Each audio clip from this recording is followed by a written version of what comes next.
সকালবেলা আউযু বিল্লাহিস সামিউল আলিম মিনাশ শাইতানির রাজিম তিনবার পড়লো।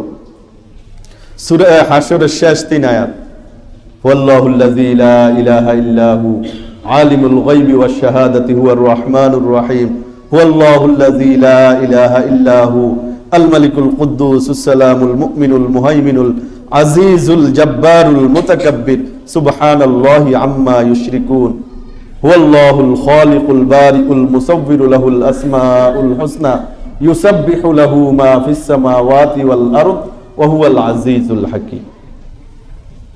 এই তিনবার আউযু বিল্লাহিস সামিউল আলিম মিনাশ শাইতানির রাজিম পড়ে এই সূরা হাশরের শেষ 3 আয়াত যে ব্যক্তি সকালবেলা পড়বে, আল্লাহ পাক তার জন্য 70,000 ফেরেশতা নিযুক্ত করবেন।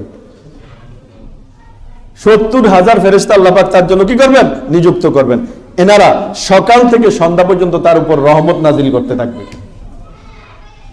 এবং ওই দিন যদি সে মারা যায় তো সে শহীদের দরজা পাবে, সে শহীদের দরজা পাবে।